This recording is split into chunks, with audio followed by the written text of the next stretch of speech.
Next game, man, was for my Miami fans out there, my Miami brothers and sisters. I know you guys are diehard Dolphins fans. I give you guys mad props because Dolphin fans, they're literally diehard. I mean, and I say this because I grew up in Miami and I've seen it all the time and stuff like that. I'm sure in other cities and stuff they're diehard too. Eagles, Bills, Bengals, you know. But Miami, you guys are really die hard, man, and it was really heartbreaking to see this score and to see this game. I didn't see the game primarily because I was watching Red Zone, but the fact that Miami didn't put up any points on week 1 on the road going into halftime was despair, was disappointing, was freaking horrific. I felt like I was watching a horror movie if I was a Miami Dolphins fan, bro. And Colts beat the Dolphins 33-8. We'll talk about the Colts first. Daniel Jones. Daniel Jones looked like he reincarnated, baby. I love it for him. I love it for him. Hey, Mason. Yeah, I love it for him. 272 passing yards, 1 TD, 0 interceptions on 22 completions and 29 attempts. And he ran 7 times for 26 yards and 2 rushing TDs. Jonathan Taylor ran 18 times for 71 yards and caught 3 passes for 27 yards. Michael Pittman Jr. caught 6 passes for 80 yards and 1 receiving TD. Tyler Warren, the rookie tight end, the number 1 round pick, caught 7 passes for 76 yards. He did his thing. What did you think about the Colts' overall play? Oh man, they were amazing. And at the end of the day, coming into that game, I had two locks of the week. It was the Steelers over the Jets, which almost blew that, and it was the Colts over the Dolphins. No offense, but I do think that Daniel Jones is due coming into this game. I'm not saying it proves it because it's way too early, but I do think he's set for like one of those Sam Darnold seasons, one of those Geno Smith seasons. These guys that kind of been written off as premier backup quarterbacks for the rest of their careers, but then suddenly get a chance to start and have a chance to be a starting quarterback. Maybe not, not saying they're going to be Jackson or Allen or Mahomes or something like that, but they can be serviceable and get you to a playoff spot. And then from there, you got to have a good enough team. I do think the Colts have a good enough team not to make a playoff run, but to at least be on the fringe of the playoffs and see what happens. And Daniel Jones, yeah, coming out of college, I'm like, what are you doing drafting this guy? Comes into the NFL, why'd you draft this guy? Never thought that he was really ready for that high of a pick, and he showed that he wasn't. However, when you get talent around you, look what happens. First quarterback in Super Bowl era history to have a scoring drive, not saying a touchdown, just field goal at least at a minimum, on every offensive possession of the game. No quarterback's ever done that. Now, granted, it's against your Dolphins, not your Dolphins, but your hometown there, not a team that's exactly stacked on defense, got rid of all their veterans. Even Howard on the Colts now was saying that they had Tua shaking the whole time, and he was just kind of antsy and just anxious and doing what he had to do just to get the ball out. And I saw it; he looked that way, but inexcusable. Like Dolphins wise, I'll skip over, like you said, stick with the Colts for now. I'm not saying it's sustainable, but I do think they have the weapons and they look good, and that was as good as they could play. And going forward in that division, you just never know. Yeah, facts. I mean, dude, I love their defense, man. And I thought their defense was going to be great going into the season. Obviously, the Dolphins didn't play what the Dolphins play like when it comes to their offense. Their defense Yeah, is always wishy washy. You never really know. But their offense is always like good in the last like 4 or 5 years, right? Once Tua got there, once Tyreek got there, once Waddle got there, like, and Mike McDaniel, their offense has always been like on the top half of the league. So you really didn't expect them to play like that. There was a lot of analysts out there super surprised on how the Dolphins played and all this stuff. But just with the Colts, man, their defense I think is up there. I think they're gonna be top 5 this season. I think we had gone over this before. Um, Daniel Jones really surprised and showed me that he can be a prolific quarterback in this league, and I'm honestly happy for him. That he's got his weapons, just like you said, he got a lot of weapons around him. Duke could dump it off anywhere, and they can make some plays for him. So all he has to do is just be smart, not turn the ball over, and make some the right plays, man. And the Colts could win that division, bro. I mean, I yeah, Houston Texans are there for sure, but They have a lot of injuries right now. Joe Mixon's not there. Tank Dell's not there. A lot of their weapons are in the seat, in the bench, in the back.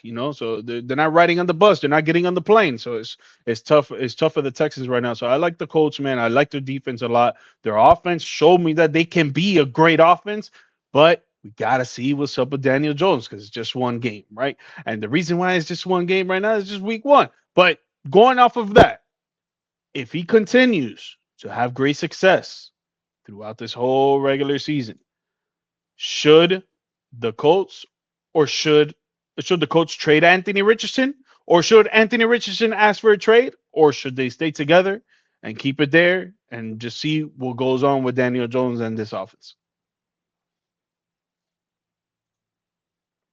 I mean, I think overall, Anthony Richardson, I mean, the way I felt about Daniel Jones with the college thing, I felt even more so about Anthony Richardson. I didn't think he was ready to be drafted. Not to say, nowhere in the draft, but where he was drafted was an extreme reach. He wasn't accurate in intermediate throws, which is like one of my favorite stats to look at. He didn't look the part at Florida. I mean, if you thought you were getting a Lamar Jackson type, then what are you really hoping for? Because Lamar Jackson hasn't won anything yet. I mean, obviously he's still a great quarterback, not knocking only him. But either way, like you're not getting Lamar Jackson, so therefore anything less than that's not going to win you anything. I don't think keeping him really matters, but at the same time, what are you going to get for him? What's available around the league in terms of open spots? Not too many, so you might as well just stick with him as a backup, especially since I guess the concern there is, yeah, Daniel Jones has some good top speed running wise, but he's not a running quarterback. What do Mm-hmm. you do in the event Daniel Jones plays well, 6, 7, 8 games, gets hurt? Are you running the same offense on the Richardson? Because Richardson's not really, the same accurate arm as Daniel Jones. Not to say that Daniel Jones has shown that consistently, like we said, just one game. But at the same time, maybe you want somebody who more similarly fits what Daniel Jones can do in that backup position rather than having to change your entire offense for him in the event he is out. I would see what you get out there, put some feelers out. You don't even have to announce it to the media or anything like that, and just see who would be interested in a guy like that. Because at the end of the day, there's always these like Chase Daniel types, these McCown types that, Philip Rivers types that are sitting in the background. I'm not saying those guys, but these pretty generic backup quarterback types that fit the same game plan that Daniel Jones plays. That might be a better fit if it goes that route. Yeah, I think for the Colts and for Anthony Richardson, just on both sides, I think they should keep this marriage together. I don't think they should break it up. Obviously right now it's way too early in the season. But speaking on if the Colts, make it to the playoffs and all this stuff with Daniel Jones on the center, I still think that AR should stay there. The Colts should keep him, have that backup quarterback that can learn and keep progressing, keep working on his game, keep working on his mental game, and just trying to be a better quarterback. At the end of the day, this league is so tough and it's so physical that anybody can get injured on any given Sunday. So, Daniel Jones, yeah, if he does good, that's great. Keep him on the center, but still have Anthony Richardson under your belt because again, you wasted a number 5 pick in the first round for him. You went for the early reach. You took him. And you believed in him, and now you're showing that you don't believe him. That's why you put DJ in, and now AR is sitting in the background like, damn. But what about me? So it's like AR, just keep working on your game. Just keep trying to prove that you can be a number one starter quarterback. And the coach, just if the coach still believes in DJ and they want to keep going with him, that's cool. But keep that backup just in case because you never know what's gonna happen in this game for sure. Yeah, yeah. Yeah. So Dolphins. Dolphins. Tua threw for 114 yards, one TD, two interceptions on 14 completions and 23 attempts, and ran it one time for 7 yards. Devon Achan has 7 carries for 55 yards and caught 3 passes for 20 yards and one receiving TD. Tyreek Hill caught 4 passes for 40 yards. Jalen Waddle caught 4 passes for 30 yards. What did you think about the Dolphins' overall play? Hey man, every year you're gonna have that game if you're a good team. I'm not saying they are, but that you just take the game plan, you take the tape, and you throw it away. We don't want to learn from it. We don't need nothing from it. It wasn't a good enough effort to even worry about comparing to where we want to be. This is one of their games already, right out the gate. I wouldn't even think much into it. There's a weird team and a weird roster. because they're in transition. Like we said, a lot of those defensive guys are now gone. The Ramses, Howard, people like that. Some of those guys were aging players that they got rid of. Obviously, the Johnny Smith, things like that as well. So there's a lot of transition on his roster from last year to this year that are key pieces what they're used to having, and some of that's veteran play. Like not to keep bringing up the Bengals, but when the Bengals lost a couple veteran players, uh, you know, 2 3 years ago, and we were dependent on pretty much rookies or second year players, the defense looked terrible. Then it took a year or two before they got good again, and now we're just cycling through that again. Hopefully this year we look pretty good the other day. We'll see what happens.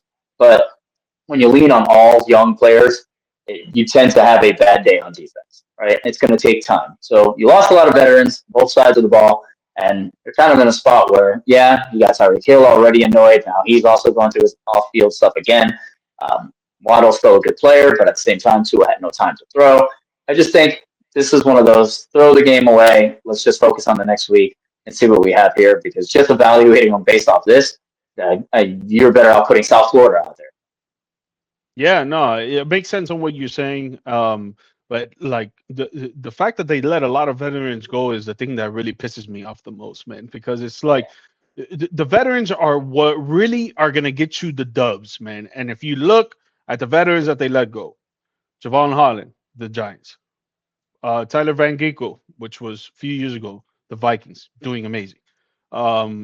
What's the defensive tackle? Wilkins, that he went to the Raiders. Obviously, got cut or whatever, but he was great for the Dolphins as well. And dude, the list just goes on and on. And it's like, if you really want to win, keep the team together. We talked about this with you and your Bengals. Keep the team together. Pay them what they want, or come to an agreement, come to a little negotiation. But them trading away all the veterans to bring in young talent, it's like, I get it. Faster, younger, more hungry, maybe, but Cheaper. they don't cheaper, exactly. Thank you. Yeah. They don't have the experience. They don't have the intelligence yet. They don't have the chemistry and the tenacity that you can put together with a squad. And it's like, if you don't have all of that together, how do you expect to win games? And how do you expect to perform well? You saw it on Sunday. He did not perform well at all. That defense did not look like it knows exactly what they were doing. Like you said, Daniel Jones went every single drive and scored. Field goal or touchdown. It didn't matter. They still got points on every single drive. What are you doing as a Dolphins coach, as a Dolphins general manager, as a Dolphins owner? Are you trying to win games? Or you're just trying to have this team and be like, yo, man, we're good. Don't worry about it. We'll win a few games here and there. We'll compete, but we're not gonna really get anywhere. You guys haven't won a playoff game since 2000. Since 2000, bro. And you know, it, the one thing I did want to talk about, the next thing, and I was gonna ask you, for me, it's the players do not respect Mike McDaniel. They don't see him as a head coach. They don't see him as a guy that can lead the team to victory and all this stuff with toughness and tenacity and intensity. And they just see him as like, okay, this guy, he's a little nerd and he knows how to make plays and get us to score or whatever. But can he get us to be tough? Can he get us to be gritty? I don't think so, bro. I don't think so. And that goes to the question: is Mike McDaniel, and this goes to Tua as well, are they both on the hot seat this season? I think for people like us, yes. I think Tua definitely, even for the Dolphins. I think McDaniel, for them, like you said, he's already kind of won over the office enough to kind of fool them into that. But the players, yeah, he is kind of like a nerdy, trying to fit in, try to be the young, cool dad kind of role. But at the end of the day, you need discipline, you need leadership, you need to be a leader amongst men. And I don't really feel like he's that. I feel like his success on offense and things of that nature and the creativity and when things work allow him to be that because it speaks for itself. But when things aren't going well, he doesn't have the answers. He doesn't look like somebody who's spoken right. It's kind of like you look at Rex Ryan on the Jets back in the day. You got a year or two of being the angry, old school, cursing, just get it done, hard nosed defense kind of coach, rah rah, until it turns into like, okay, we're not winning anymore. Yelling at us is only going to do so much. We need some X's and O's. You start to lose the locker room. Same thing on this end, all the way on the other side of the spectrum.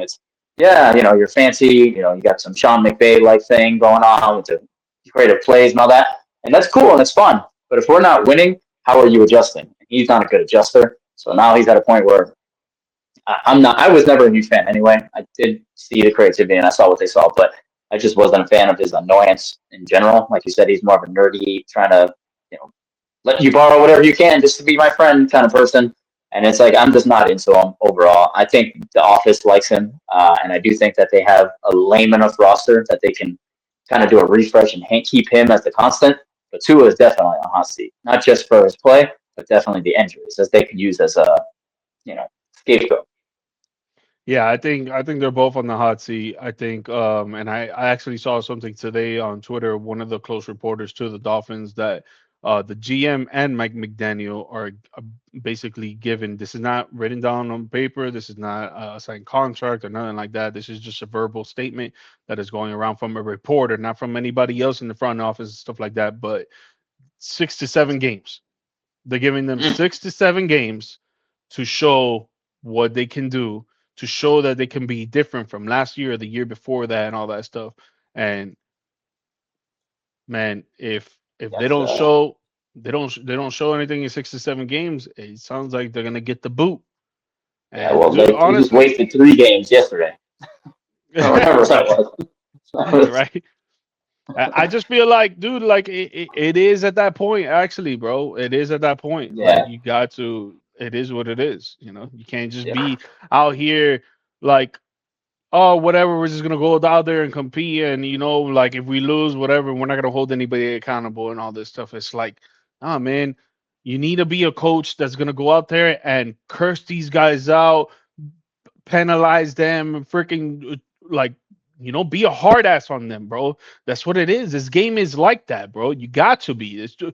It's grown men who basically can work out like 3 times their more weight on every single body part of their body, and going out there every single practice and every single Sunday or Monday or Thursday night, whatever the game is that week, and they're going out there and they're hitting hard and they're running fast and they're putting their bodies on the line 24/7. And it's like, you can't be out there like, oh, you did a good job, son. Don't worry about it. We'll get them next time. Nah, man. yeah. I don't believe in that. I don't believe in that.